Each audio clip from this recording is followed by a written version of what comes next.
Seeing August. I never used to see August the way other people saw him. I knew he didn't look exactly normal, but I really didn't understand why strangers seemed so shocked when they saw him, horrified, sickened, scared. There are so many words I can use to describe the looks people on people's faces. And for a long time I didn't get it. I'd just get mad. Mad when they stared,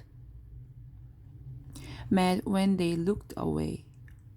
What the heck are you looking at? I'd say to people, even grown ups.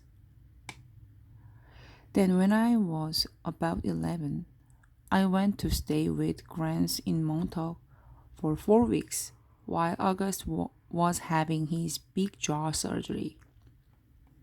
This was the longest I've ever been away from home, and I have to say it was so amazing to suddenly be free of all that stuff that made me so mad.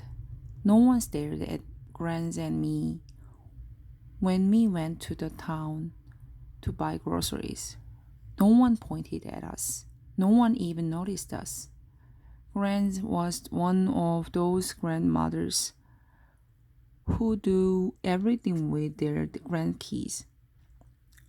She'd run into the ocean if I asked her to, even if she had nice clothes on. She would let me play with her makeup and didn't mind if I used it on her face to practice my face painting skills. She'd take me for ice cream even if we hadn't eaten dinner yet. She drove horses on the sidewalk in front of her house. One night, while we were walking back from town, I told her that I wished I could live with her forever. I was so happy there. I think it might have been the best time in my life. Coming, coming home after 4 weeks felt coming home after 4 weeks felt very strange at first. I remember very vividly stepping through the door and seeing August running over to welcome me home. And for this tiny fraction of a moment, I saw him not the way I've always seen him, but the way other people see him. It was only a flash, an instant while he was hugging me. So happy that I was home, but it surprised me because I'd never seen him like that before. And I'd never felt what I was feeling before either. A feeling I hated myself for having the moment I had it. But as he was kissing me with all his heart, all I could see was the drool coming down his chin. And suddenly there I was, like all those people who would stare or look away, horrified, sickened, scared. Thankfully, that only lasted for a second. The moment I heard August laugh, his lapsy little laugh, it was over. Everything was back the way it had been before. But it had opened a door for me, a little a peephole. And on the other side of the peephole, there were two Augusts. The one I saw blindly, and the one other people saw. I think the only person in the world I could have told any of these to was Grants, but I didn't. It was too hard to explain over the phone. I thought maybe when she came for Thanksgiving in Montauk, my beautiful Grants died. It was so completely out of the blue. Apparently, she had checked herself into the hospital because she'd been feeling nauseous. Mom and I drove out to see her, but it's a 3 hour drive from where we live. And by the time we got to the hospital, Grant was gone. A heart attack, they told us, just like that. It's so strange how one day you can be on the earth, on this earth, and the next day not. Where did she go?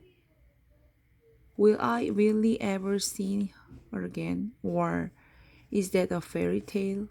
You see movies and TV shows where people receive horrible news in hospitals. But for us, with all our many trips to the hospital with August, there had always been good outcomes.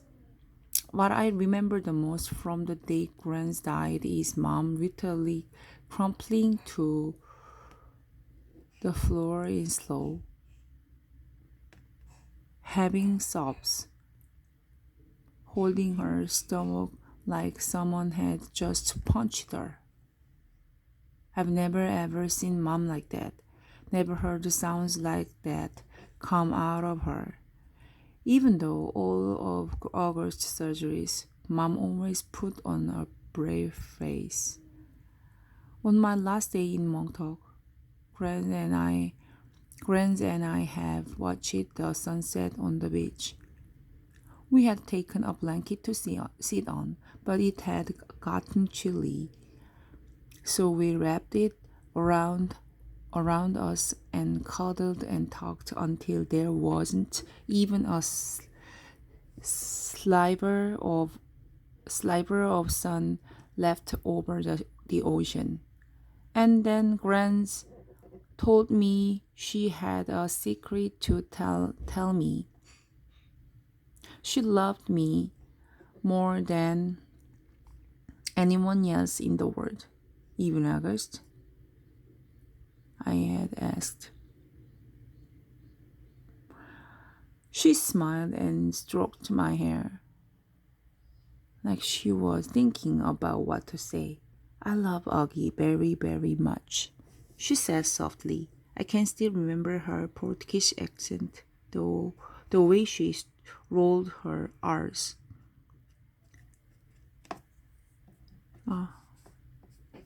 But he has many angels looking out for him on Ladibia.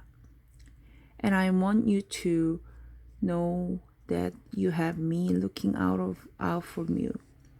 Okay, Mimina Qualida. I want you to know that you are number one for me. You are mine. She looked out at the ocean and spread her hands out. She looked out at the ocean and spread her hands out, like she was trying to smooth out the waves.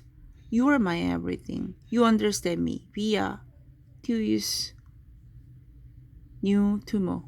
I understood her, and I knew why she said it was a secret. Grandmothers aren't supposed to have favorites. Everyone knows that. But after she died, I held I held on to that secret and let it cover me like a blanket.